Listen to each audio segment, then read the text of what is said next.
दोस्तों, मेरा नाम राजन है। आज मैं आपको एक ऐसी कहानी सुनाने जा रहा हूं जो केवल कहानी नहीं बल्कि मेरी जिंदगी का सबसे भयानक सच है। शायद आप मुझ पर विश्वास न करें, लेकिन जो मेरे साथ हुआ वो इंसान की समझ से कहीं अधिक डरावना है। मैं उत्तर प्रदेश के एक छोटे से गांव का रिलेशनल वाला हूं। शहर में नौकरी करता था और महीने में एक बार ही घर आता था। वो रात दीपावली से पहले की अमावस्या थी। मैं अपनी मोटर बाइक पर घर जा रहा था। शहर से निकलते वक्त सब ठीक था, लेकिन जैसे जैसे रात गहराती गई मेरे दिल में अजीब बेचैनी उठने लगी। आसमान काला और खाली, चांद अदृश्य। मेरी बाइक अचानक खड़खड़ाने लगी। मैंने बाइक रोकी और इंजन बंद किया। कई बार किक मारी, लेकिन कोई फायदा नहीं हुआ। मोबाइल निकाला, नेटवर्क नहीं था। तभी मुझे समझ आया, आज रात यहीं बितानी पड़ेगी। मैंने देखा कि थोड़ी दूर पर पुराना शमशान घाट था। लोग कहते हैं कि वहां रात में अजीब आवाजें आती हैं। पहले मैं इस सब पर विश्वास नहीं करता था, लेकिन अब डर धीरे धीरे मेरी नसों में समाने लगा। मैंने बैग से टॉर्च निकाली और बाइक का इंजन ठीक करने लगा। तभी दूर से ढोल नगाड़ों की आवाजें आने लगी। रात के इस समय ये आवाज अजीब लग रही थी। जैसे ही मैंने इंजन देखा, मेरे कानों में मधुर हंसी गूंजी, इतनी मीठी और आकर्षक कि मेरे शरीर में अजीब गुदगुदी होने लगी। मैंने चारों तरफ देखा। टॉर्च की रोशनी में शमशान घाट की दीवार और कुछ टूटी फूटी चिताएं नजर आईं, जैसे अभी अभी कोई चिता जली हो। फिर वही हंसी पास से आई। मैंने टॉर्च उसकी ओर घुमाई और मैं रुक गया। वहां खड़ी थी एक बेहद खूबसूरत युवती। लंबे काले बाल उसकी कमर तक लहरा रहे थे और सफेद साड़ी में वो हल्की चांदनी में चमक रही थी। लेकिन चांद तो दिखाई नहीं दे रहा था। उसकी आवाज इतनी मधुर थी कि मैंने तुरंत टॉर्च नीचे कर दी। तुम यहां अकेले? उसने पूछा। मैं कांपते हुए बोला, हां, मेरी बाइक खराब हो गई है। आप यहां क्या कर रही हैं? उसकी हंसी अब और भी आकर्षक और रहस्यमयी थी। मैं यहां किसी का इंतजार कर रही हूं। मैंने पूछा, किसका इंतजार? उसकी आंखें इतनी गहरी थीं कि जैसे उनमें कोई अथाह रहस्य समाया हो।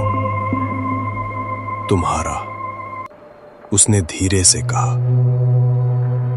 वो मेरे पास धीरे धीरे बढ़ी।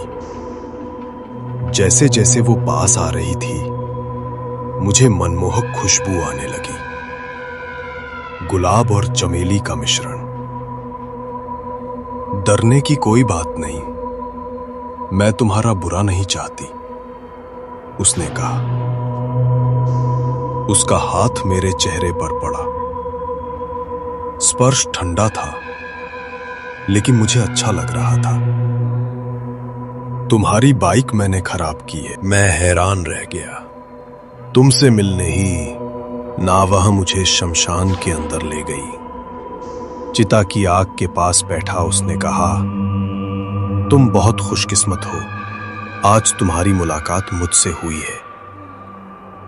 जिनसे मेरी मुलाकात होती है उनकी जिंदगी हमेशा के लिए बदल जाती है। जैसे ही उसने कहा, चिता की आग तेज हो गई। सफेद साड़ी पर काले धब्बे उभर आए। मैं डर गया। वो मेरे और पास आ गई और मेरे होठों को छूते हुए बोली, अब तुम मेरे हो गए हो।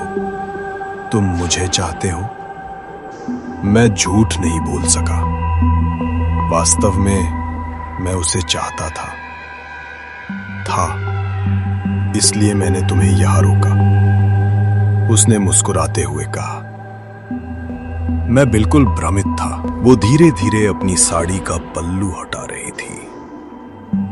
मेरे शरीर में अजीब सी वासना जाग उठी, जैसे कोई अलौकिक शक्ति मुझे खींच रही हो। तभी उसका असली रूप सामने आया। उसकी खूबसूरती गायब हो गई। चेहरा काला, आंखें लाल, दांत नुकीले, बाल सफेद और बिखरे।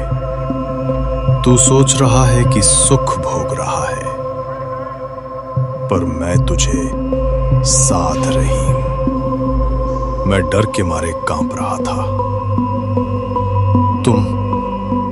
तुम कौन हो? मैंने हकलाते हुए पूछा। मैं शव संगिनी हूं, शमशान की तांत्रिका। सैकड़ों सालों से पुरुषों को अपने जाल में फंसा चुकी हूं। तभी दूर से मंदिर की घंटियों की आवाज आई। साधु त्रिशूल और रुद्राक्ष लेकर आया। रुक जा राक्षसी, तेरी मनमानी अब बंद। शव संगिनी ने उसे देखा और बोली, तू सोचता है कि तेरा छोटा मोटा मंत्र मुझ पर काम करेगा? मैं शव संगिनी हूं। साधु ने ओम नमः शिवाय का जाप तेज किया। मुझे धीरे धीरे अपनी शक्ति लौटने लगी। मैं उठने की कोशिश करने लगा। शव संगिनी ने गुस्से में कहा, तू भागने की कोशिश कर रहा है? और उसका चेहरा पूरी तरह भयानक हो गया।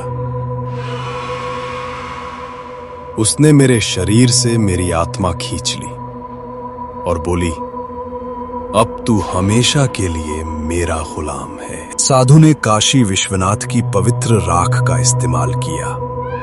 राक्षसी को थोड़ा झकझोरते हुए उसने मेरी आत्मा और शरीर को बचाने की कोशिश की। शव संगिनी ने जोर से मंत्र पढ़ा, लेकिन साधु लगातार जाप करता रहा।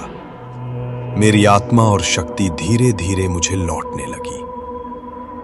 रात धीरे धीरे कटने लगी। शव संगिनी की शक्ति कमजोर पड़ने लगी। मैंने महसूस किया कि मैं अभी भी जीवित हूं और मेरी आत्मा सुरक्षित है। लेकिन यह कहानी यहां खत्म नहीं होती, क्योंकि शमशान में उसकी ताकत हमेशा जीवित है और जो भी मेरे जैसे मूर्ख यहां आएगा, उसका सामना शव संगिनी, शमशान की तांत्रिका से होगा।